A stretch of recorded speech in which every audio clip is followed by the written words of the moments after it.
근데 사실 궁금한 거는 이게 교회에서 매년 이제 총동원 전도줄 이런 걸 하고 으쌰으쌰 하기는 하는데 그거에 대한 전도에 대한 어떤 진짜 뭐 가르침이라든지 뭐 어떤 그런 거를 따로 배우지 못했기 때문에 그게 이제 궁금증이 생기는 거지. 하자고는 하는데 어떻게 하는지 잘 모르겠어서.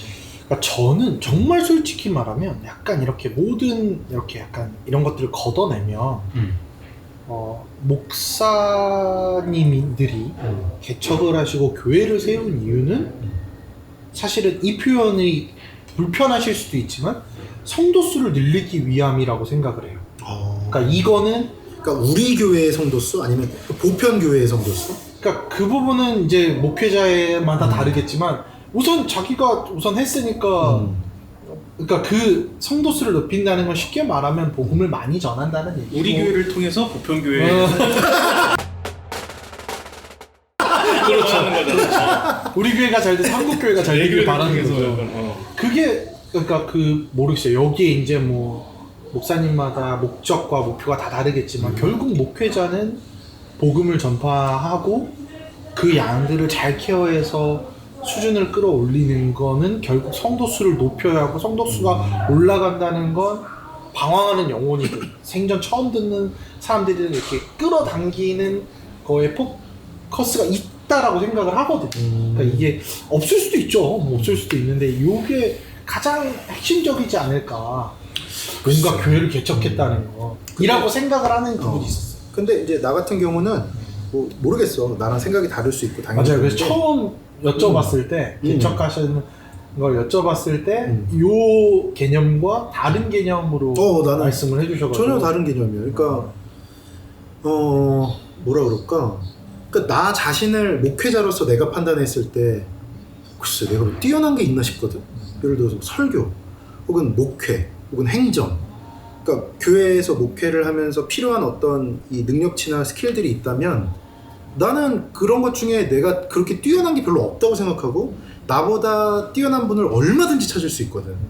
그래서 내가 많은 사람들에게 필요한 목회자여서 개척을 한다라는 생각을 안 했어. 그러니까 못했지. 내가 만약에 뛰어났으면 했겠지. 근데 그렇지 않기 때문에 그 생각을 못했어. 그러면은 왜 개척을 해야 되느냐라고 생각을 했을 때 나라는 스타일의 목회자 그리고 나를 통해서 하나님이 일하시는 것을 함께 하실 분들이 소수지만 있을 거라는 생각이라는 거지. 그러니까 그게 소수가 됐던 다수가 됐던 뭐 그 어디 중간 어디쯤이 됐던지 간에 그것이 그 수와 그 숫자가 필요한 게 중요한 것이 아니라 어쨌든 필요한 누군가가 있다는 거야. 그러니까 예를 들면은 이제 뭐 아침 예배 또 이제 주일 예배를 이렇게 쭉 섬기고 있는데 어떤 분들은 내가 전하는 설교를 통해서 은혜를 받는다고 말씀하시고 그리고 자신의 신앙생활에서 굉장히 중요한 터닝 포인트가 됐다고 하시는 분들도 있고 이제 그런 말씀들을 하신단 말이야. 그러면 내 입장에서는 만약에 그냥 순수하게 어느 정도의 퀄리티라고 봤을 때는 내 설교가 그 정도의 퀄리티가 된다고 생각하지는 않거든. 그런데 나라는 사람을 통해서 하나님이 전하시는 그 말씀이 어떤 분들에게는 필요할 수 있구나라는 생각을 한다는 거야. 그러면 그분들에게 전해지기 위해서 나는 설교를 준비하고 예배를 인도하고 사역을 해나가는 거지. 그러니까 그분들을 위해서 하는 거야. 그래서 그분들이 많아지는 게 중요한 게 아니라 그분들을 통해서 하나님의 말씀이 전파되는 게 중요한 거지. 그러니까 나를 통해서도 말씀이 전파되지만 목사의 설교 혹은 교회의 예배를 통해서 복음을 듣고 그 복음대로 살아가려고 노력하는 성도님들이 이 세상에 나가서 그 말씀을 전파하는 거잖아. 그렇게 되는 것이 중요한 거지 우리 교회 안에 수많은 사람들이 와서 내 설교를 듣는 것 자체가 중요한 건 아닌 거야. 그러니까 만약에 그렇게 하나님이 나를 쓰고자 하신다면 그런 일이 일어날 수도 있겠지. 근데 그런 일이 안 일어난다고 해서 사역의 어떤 필요성이나 정당성이 훼손되지 않는다고 생각하는 거야. 그러니까 중요한 건 뭐냐면 전도라는 것은 그러니까 전도와 인도를 구분하면 되게 쉬워져. 그러니까 인도라는 말이 교회로 우리 교회로 끌고 온다, 인도한다라는 것으로 생각한다면 전도는 그것보다 훨씬 더 큰 개념이야.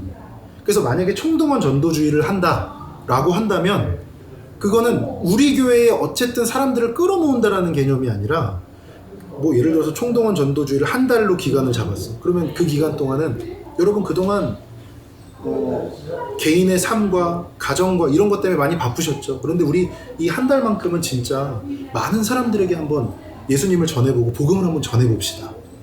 이런 전도주일이 돼야지 맞는다고 생각이 드는 거지. 그렇다고 해서 우리 교회로 일단 와서 복음을 한번 접하게 하는 그 경험을 만드는 것을 부정하는 건 아니야. 그게 나쁘다고 생각하는 건 아니야. 그냥 그것도 괜찮다고 생각해. 어쨌든 우리 교회로 한번 데리고 와서 그 말씀을 한번 듣고 복음을 경험하는 일을 하는 건 중요한 일이지.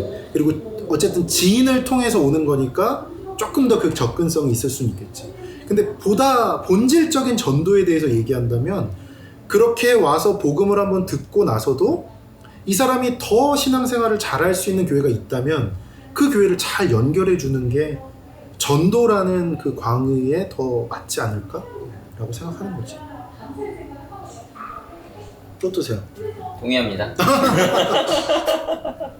전도의 개념을 진짜 인도랑 전도를 좀 나눠서 생각을 해야 될 것 같기도 하고, 근데 나는 내가 지금 그런 상태는 아니지만 복음이랑 진짜 내가 어떤 큰 교제가 있다라고 하면 전도라는 것은 어떤 배우지 않아도 그렇지. 흘러나오게 되는 것이지 않을까. 그러니까 예배가 그리고 설교를 통해서 말씀을 제대로 접하고 그 말씀과 그 교회의 어떤 그 기조를 통해서 내가 매일매일 말씀 묵상하고 예배드리고 그런 삶을 살아가는 것 자체가 전도를 배우는 거야.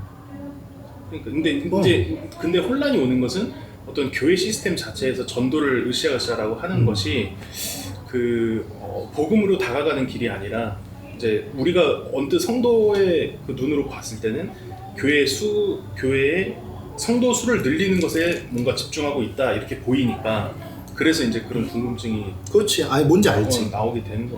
뭔지 아는데 그것이 본질적인 전도라기보다는 나는 다른 측면을 생각을 하고 있는 거고. 교회로. 근데 형님 말씀이 정답에 가깝고 맞는 그건 것 같아. 몰라. 그냥 나는 그냥 내 생각인 거고. 아니 근데 그렇게 생각을 해도 이제 그런 뭔가 건강한 생각이고 그 정답에 가깝다라고 생각이 되는데. 근데 좀 궁금한 거는 근데 실질적으로 이제 큰 교회들에서 사역을 해보셨으니까 그렇게 하실 때 그래도 숫자에 좀 집착하게 되는 그런 경향들을 직접 저는 마주했을 거라고 생각을 하거든요. 그게 또 현실이지 않을까 싶기도 하고. 근데 성도 눈에도 그게 이제 보이니까 진짜로 어떤 복음에 우리가 더 다가갑시다 이런 것보다도 이제 그래도 전도니까 좀 이렇게 숫자를 한번 늘려봅시다. 약간 이런 식으로 접근을 하게 되는 경우들이 보이니까 그래서 좀. 근데 숫자는 중요해. 그러니까 예를 들어서 민수기는 넘버스야. 숫자를 세는 거야. 그러니까 하나님도 숫자를 절대로 무시하지 않거든. 예를 들면 사도행전 같은 데서도 날마다 수가 더해진다. 그리고 전도할 때마다 3,000명, 5,000명이 변화된다라는 그 수가 언급이 된단 말이야. 그러니까 하나님이 수에 관심이 없으신 건 아니야.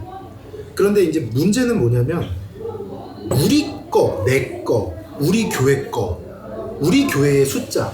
그러니까 이게 하나님의 나라, 예수님을 믿는 복음을 믿는 자들의 수라는 개념이 아니라 우리 교회의 수라고 생각하는 개념이 잘못된 거라는 거지. 그렇죠. 근데 그러니까 이 성도님들과 목회자들이 하나 돼서 해야 될 거는 예수님을 믿는 사람들, 복음을 믿는 사람들의 수를 늘리는 것. 그게 한마음 한뜻이 돼서 해야 되는 것인 거지.